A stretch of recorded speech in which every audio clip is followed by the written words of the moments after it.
August 14, 1941. For the first time in 2 years of operation, Auschwitz grinded to a halt. It wasn't a bombing. It wasn't sabotage. It wasn't a prisoner revolt. It was a death, a single death that brought the most efficient killing machine in history to a screeching halt. For 24 hours, guards refused to work. Commanders cancelled scheduled executions. Even the tracking dogs were restless, disobedient. How is this possible? How could one person make hell on earth cease to function simply by dying? The answer will completely change your understanding of the power of conscious sacrifice. Maximilian Kolbe had been in the starvation cell for 2 weeks. 2 weeks without food, without water, without hope. At least that's what the Nazis believed. But in the cellars of Auschwitz, something impossible was happening. Instead of cries of despair, the guards heard singing. Instead of fights between starving prisoners, they witnessed mutual care. Instead of mental collapse, they saw growing strength. Kolbe had transformed a death cell into a community of hope, and it was breaking the minds of the guards. Thomas Miller, an SS guard for 3 years, a veteran of 6 concentration camps, accustomed to horror, accustomed to dehumanization, accustomed to screams, but he had never heard prisoners singing in a death cell. It was impossible, Miller wrote in his personal diary, discovered decades later. All my training said that humans break in 72 hours without food. They'd been there for 2 weeks, and they were getting stronger. It wasn't natural, it wasn't human, it was something else. Miller wasn't the only one confused. Official SS reports described abnormal behavior among the guards responsible for the cellars. Veteran soldiers requesting transfers. Others refusing to do night patrols. Some even reported nightmares, hearing the songs from the cells, even at home. What was happening to these men, trained to feel nothing? Kolbe had discovered something the Nazi regime hadn't anticipated. Dehumanization works both ways. To turn prisoners into numbers, the guards had to turn themselves into machines. To carry out inhumane orders, they had to shut down their own humanity. But humanity isn't a switch. It's a river. You can dam a river. You can divert its course. You can try to block it completely. But if someone opens a small breach, the river finds its way back. Kolbe was the breach. His simple human presence amidst the inhuman was reconnecting emotional circuits the guards thought they had destroyed forever. It was as if his conscious death was a mirror, reflecting back to the Nazis what they had become, and the reflection was unbearable. August 12th, 2 days before the end. The camp commander, Rudolf Höss, received a disturbing report. 3 guards had fainted during the night shift. 2 others requested medical leave, citing psychological distress. A veteran soldier was found crying in the latrines. All of them had been on guard duty in the cellars where Kolbe was agonizing. Höss ordered an immediate investigation. He wanted to understand what was causing emotional contagion among his men. The report from the camp doctor was conclusive. The guards are exhibiting symptoms of forced empathetic reconnection. I recommend immediate isolation of the source of contamination. In simple terms, the Nazis were starting to feel again as human beings. And that threatened the entire operation of the camp, because if the guards started seeing prisoners as people, Auschwitz simply couldn't function. The whole system depended on mutual dehumanization. Kolbe was destroying that system by dying. August 13th, 1 day before the end. For the first time in the history of Auschwitz, a scheduled execution was cancelled. The official reason, technical difficulties. The real reason, the guards refused to carry it out. Not verbally, not in open protest. They simply couldn't. Their hands trembled. Their voices faltered. Their bodies rebelled against orders they had followed hundreds of times before. It was as if Kolbe's conscious presence in the death cell had created a psychological force field, preventing acts of dehumanization throughout the entire camp. Höss was desperate. He called an emergency meeting with all the commanders. He wanted immediate solutions to what he called an operational crisis. The minutes of the meeting, discovered after the war, revealed Nazi despair. The presence of prisoner Maximilian 670 is causing widespread disciplinary deterioration. Soldiers are reporting disturbing dreams. Some refuse to enter the cellars. The normal operation of the camp is compromised. Recommendation: accelerate the prisoners' elimination to restore psychological order. But there was a problem. Kolbe had chosen to die of starvation. Accelerating his death would mean breaking the Nazis' own rules of just punishment, and breaking rules would create a dangerous precedent. The Nazis were trapped in their own logic. They couldn't kill him faster without admitting they were afraid. They couldn't let him live without seeing their psychological authority crumble. It was an impossible situation created by a man who had turned his own death into a weapon. August 14th, the day that changed everything. 6:47 a.m. Dr. William Carter, the camp doctor, was called to confirm Kolbe's death. Carter had certified thousands of deaths at Auschwitz. It was routine. It was procedure. It was just another number. But when he entered the cell where Kolbe had died, something extraordinary happened. Carter described the moment in his personal diary. "I went in expecting to find a corpse. I found something I can't explain scientifically. The man had been dead for hours, but his face radiated peace. Not just peace, victory. For a moment, I forgot where I was. I forgot who I was. I only remembered that I was once a doctor to save lives, not to certify deaths. I left the cell crying, and I hadn't cried in 3 years. Word spread quickly through the camp, not through official communication, through something far more powerful, mutual recognition. Every guard who learned of Kolbe's death felt something they thought they had lost forever. They felt that there was something greater than the system, something that couldn't be destroyed by orders, something that remained human even when everything around it became inhuman. And that feeling spread like a virus. 10:30 a.m., 3 hours and 43 minutes after the confirmation of death. First operational failure. Henry Schmidt refused to escort prisoners to forced labor. He claimed sudden indisposition. 11:15 a.m., another failure. Soldier Josef Miller couldn't carry out the order to physically punish a prisoner who broke a minor rule. His hands simply stopped working. 12 p.m. Noon. The pattern was clear. Experienced guards, veteran soldiers, even senior officers were exhibiting operational paralysis. They could no longer carry out routine acts of cruelty. It was as if Kolbe's conscious death had awakened something dormant in the soul of every Nazi in the camp, something that reminded them they were human before they became cogs in a machine. Höss realized he was facing something no military manual had prepared him for, a collective psychological paralysis caused not by fear of punishment, but by a forced empathetic reconnection with lost humanity. At 3:30 p.m., he made an unprecedented decision. He suspended all non-essential camp operations, executions cancelled, punishments postponed, forced labor interrupted. For the first time in history, Auschwitz stopped functioning as a death machine. And it stopped because its operators remembered they were human. But the most extraordinary was yet to come, because Kolbe's death didn't just affect the guards. It affected something much deeper in the psychological structure of the Nazi regime itself. Pause for a moment. Take a deep breath. Imagine the power needed to do this.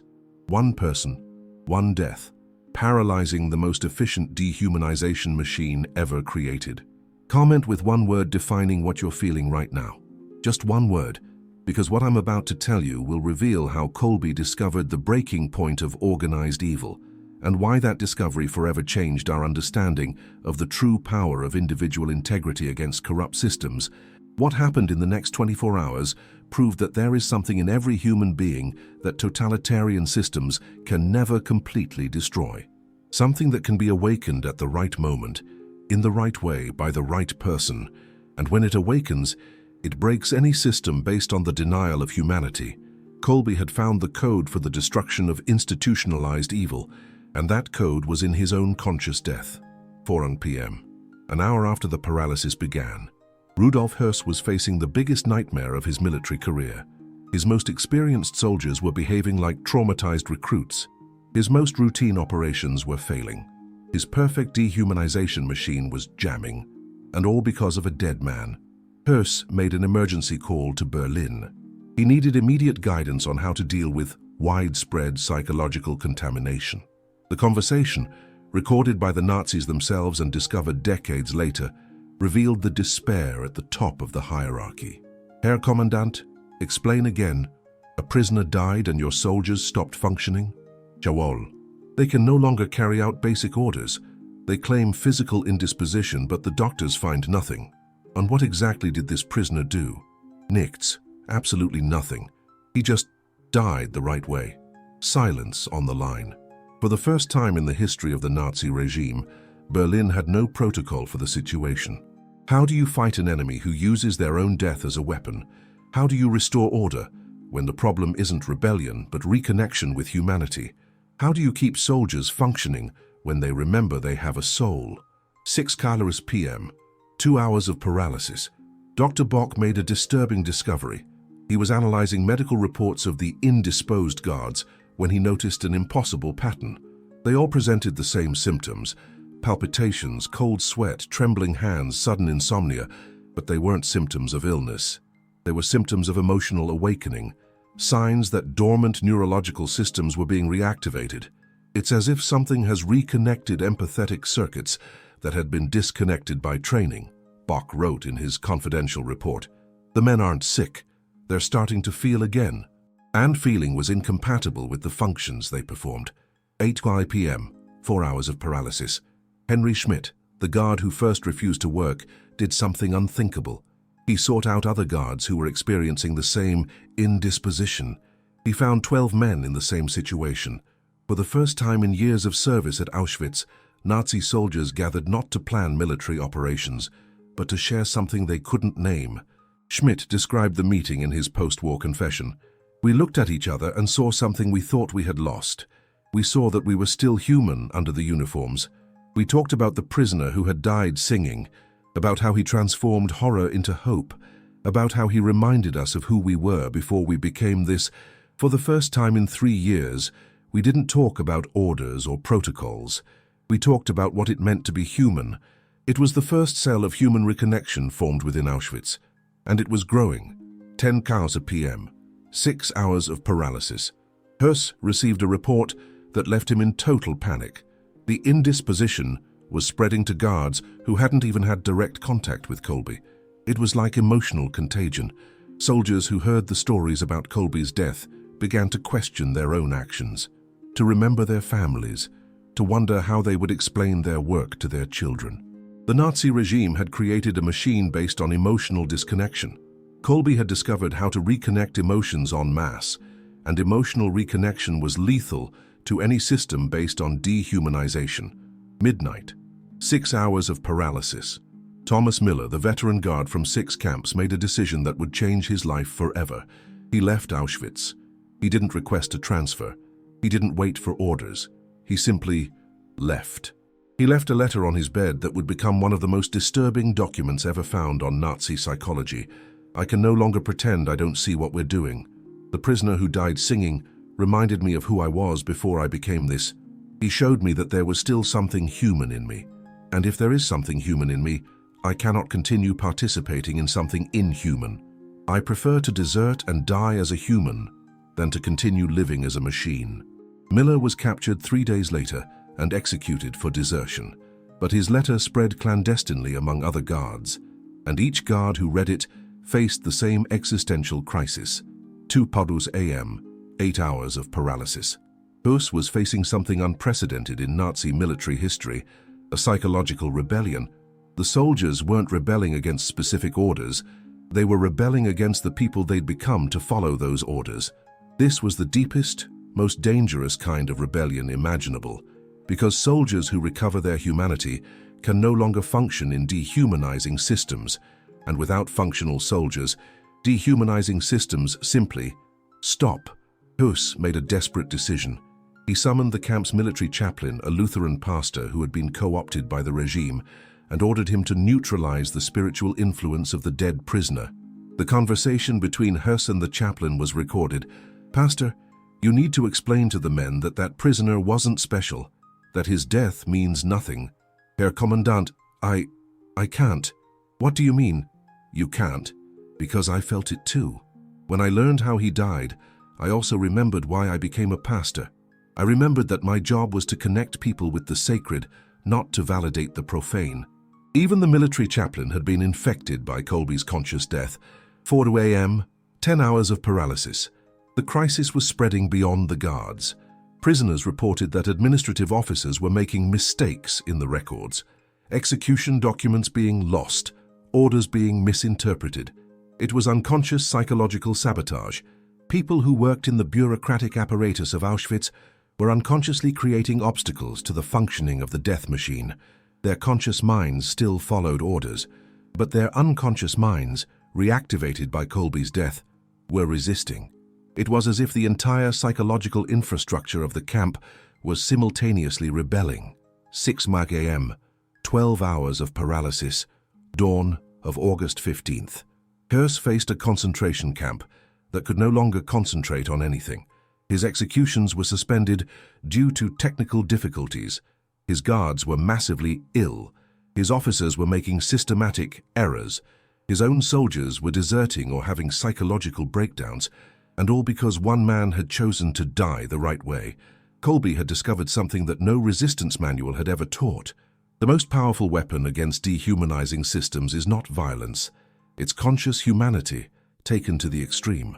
When you remain completely human in an environment designed to dehumanize, you force everyone around you to confront their own lost humanity.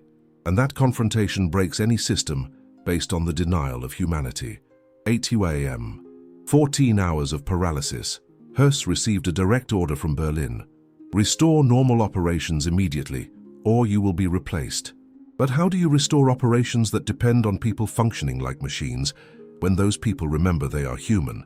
Höss tried the only solution he knew: force. He ordered disciplinary confinements for unwilling guards. He threatened execution for cases of emotional indiscipline. He forbade any mention of prisoner 1C670, but force doesn't work against an awakening of conscience. You can't force someone to unlearn that they are human. You can't punish someone to stop them from feeling empathy. You can't threaten someone to make them a machine again. The paralysis continued. 10 a.m., 16 hours of paralysis. Dr. Carter made a discovery that changed his understanding of human nature. He was analyzing the blood of the unwilling guards when he found something inexplicable: elevated levels of oxytocin, the hormone of empathy and human connection, reduced levels of cortisol, the hormone of stress and aggression, neurological patterns typical of people undergoing deep emotional reconnection. It's as if the death of that man flipped a biological switch, Carter wrote. A switch that reconnects our natural capacity for empathy. Perhaps the capacity to be human is never truly destroyed, only dormant, and perhaps certain experiences can awaken it instantly. Kolbe had found the biological switch of humanity, and his conscious death had activated that switch en masse. 12 p.m., 18 hours of paralysis, midday of the second day. Höss faced an inescapable reality. Auschwitz had stopped functioning as an extermination camp, not because of external sabotage and not because of Allied bombing, not because of a prisoner revolt, but because of an awakening of humanity among the system's own operators. It was the deepest and most irreversible form of resistance possible, because dehumanizing systems only function with dehumanized operators, and operators who recover their humanity can no longer operate dehumanizing systems. 2 p.m., 20 hours of paralysis. Höss made a decision that would reveal the true power of Kolbe's discovery. He cancelled all Auschwitz operations for emergency structural reform. He transferred 60% of the unwilling guards to other camps. He brought in soldiers from other battalions who hadn't been infected by Kolbe's death. He implemented protocols to prevent similar incidents from happening again. It was an official admission that a single conscious death had broken the most efficient extermination machine in history. But there was something Höss didn't know. The transferred guards carried the infection with them. In other camps, they began reporting the same symptoms, the same indisposition, the same awakening of humanity. Kolbe's discovery was spreading throughout the entire system. 6 p.m., 24 hours after death. Normal operations at Auschwitz were officially resumed. New guards, new protocols, new psychological security measures. But something had changed forever. Everyone involved knew that the machine could be broken, that dehumanizing systems had points of fragility, that humanity, however dormant, can always be awakened, and that a single person, dying the right way, can break any system based on the denial of life. Kolbe had proven something extraordinary. There is no system so powerful that it cannot be broken by individual integrity taken to the extreme. There is no machine so efficient that it doesn't stop when confronted with genuine humanity. There is no authority so absolute that it doesn't tremble before someone who chooses to die for their values instead of living against them. But the deepest discovery was yet to come.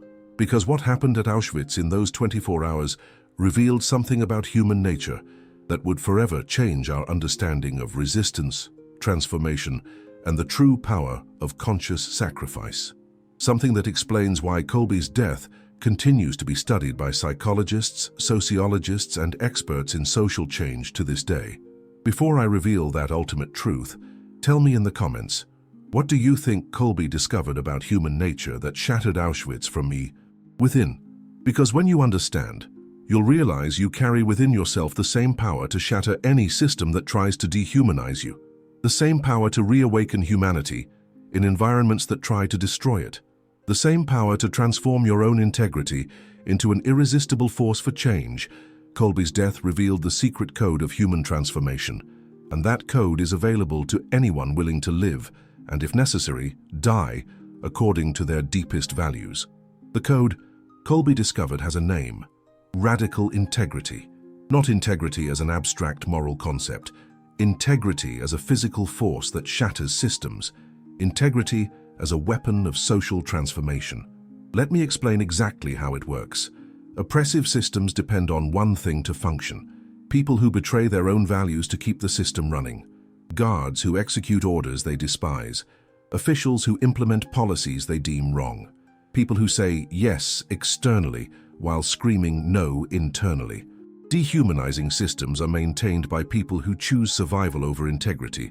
Kolbe discovered that when a person chooses integrity over survival, something extraordinary happens. They force everyone around them to confront their own internal betrayal. And this confrontation generates an irresistible psychological crisis. The person of integrity becomes a mirror that reflects back to others the distance between who they are and who they pretend to be. And no one can live with that distance. When it's clearly revealed, Dr. Carter discovered this by analyzing what happened to the guards. It wasn't the prisoner's death that affected them, he wrote in his final report. It was the contrast between his absolute integrity and their psychological fragmentation.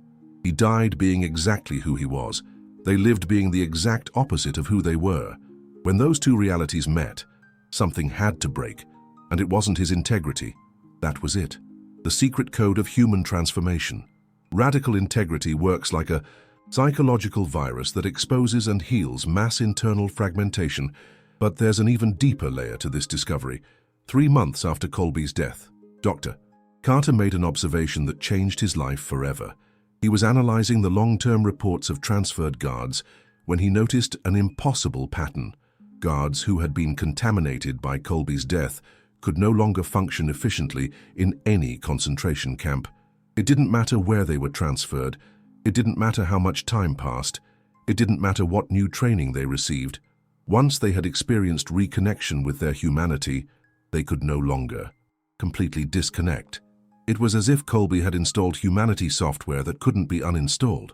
Bock called it irreversible infection of conscience, and this infection was spreading throughout the Nazi system. In 1943, 2 years after Kolbe's death, confidential reports indicated that more than 2,000 soldiers had requested transfers from concentration camps, citing psychological incompatibility.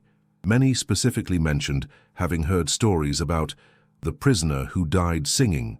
The death of one person was creating a human resources crisis throughout the entire Nazi apparatus, because once you witness radical integrity, your own lack of integrity becomes unbearable, and you either change your behavior or change your environment. Kolbe had created an involuntary army of awakened conscience, people who carried within them the memory that it was possible to remain human even under the most dehumanizing circumstances, and that memory transformed them into unconscious agents of change wherever they went. But the most extraordinary discovery was yet to come. April 1945, end of the war. When the Allies liberated Auschwitz, they found something no one expected. At the site of the cell where Kolbe had died, prisoners had created a clandestine memorial. Not a physical memorial, that would be impossible under Nazi surveillance, a psychological memorial. For 4 years, prisoners had orally transmitted Kolbe's entire story. Every detail, every word, every gesture. The story had become a living force within the camp. When new prisoners arrived in despair, others would tell Kolbe's story. When someone lost hope, they remembered the conscious death. When guards showed extreme cruelty, prisoners would whisper among themselves, "Remember the man who broke Auschwitz by dying." Kolbe's death had become a code of psychological resistance, living proof that oppressive systems always have breaking points, and that one person willing to take integrity to the extreme can find and activate those points. Viktor Frankl, an Auschwitz survivor and future psychologist, wrote about this phenomenon. Kolbe's death taught us something that changed our experience in the camp. It taught us that no matter what they do to our bodies, there is something within us that remains free. And when we live from that inner freedom, our own presence becomes a form of resistance. Kolbe showed us that the ultimate human freedom, the freedom to choose our attitude in the face of circumstances, is also the most powerful weapon against oppression. That was it, the final discovery. Radical integrity not only transforms those who practice it, it transforms everyone who witnesses it. It creates waves of awakened consciousness that spread far beyond the original person. It plants seeds of transformation that germinate decades later, and it establishes new patterns of human possibility that can never be erased. Kolbe had discovered that one person living in total integrity can literally reprogram collective consciousness. But here we come to the most important point of this entire story. This power wasn't exclusive to Kolbe. It's the power of anyone willing to choose integrity over convenience, truth over approval, values over security, humanity over systems. You don't need to die in Auschwitz to access this power. You only need to be willing to live according to your deepest values, even when, especially when, it comes at a cost. Today in 2025, we live in systems that also depend on our psychological fragmentation to function. Systems that ask us to betray our values in the name of practicality, that convince us to accept the unacceptable because we have no choice, that make us believe that integrity is a luxury we can't afford. Kolbe proved that integrity isn't a luxury, it's a necessity. It's the only force capable of breaking systems that dehumanize, and it's available to anyone at any time in any circumstance. How many times have you chosen convenience over integrity? How many times have you said yes when every fiber of your being screamed no? How many times have you participated in systems you considered wrong because it seemed safer than resisting? I'm not judging. I'm asking. Because Kolbe discovered that every time we betray our integrity, we feed systems that diminish us. And every time we choose integrity, we plant seeds of transformation that can change far more than our own lives. Kolbe's death in Auschwitz continues to generate waves of transformation 84 years later. His story has inspired millions of people to choose integrity in their own circumstances. It created movements of peaceful resistance. It influenced human rights leaders. It changed government policies. It transformed businesses and communities. And all because one man chose to die being exactly who he was, instead of living being what others wanted him to be. That's the true power of radical integrity. It doesn't just transform your own life. It creates waves of possibility that spread through time and space. It establishes new standards of humanity, and it reminds others that they too can choose integrity. Today you have the same choice Kolbe had. Not necessarily the choice between life and death, but the choice between integrity and convenience, between truth and approval, between remaining human or becoming a cog in systems that dehumanize.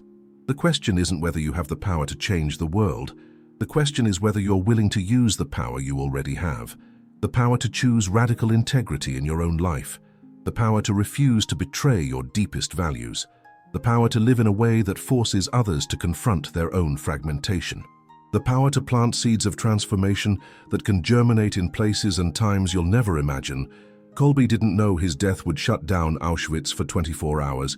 He didn't know his choice would influence millions decades later. He didn't know his integrity would become a code for human transformation.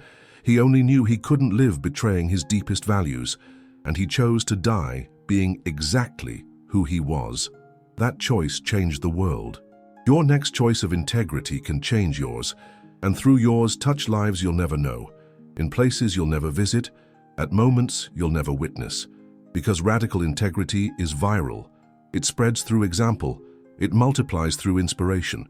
It perpetuates through the remembrance that it's possible to remain human, even when everything around us conspires to dehumanize us.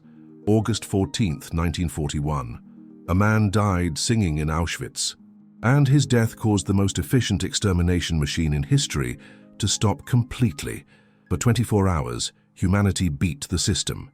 Integrity broke oppression, love defeated fear, and a code was revealed, the code of transformation through radical integrity. The code that breaks any system based on the denial of humanity, the code that is available to you right now, at this moment. The question is simple: will you use it? Or will you continue to feed systems that diminish you? The choice is yours. It always has been. It always will be. And it can change everything, one integral person at a time.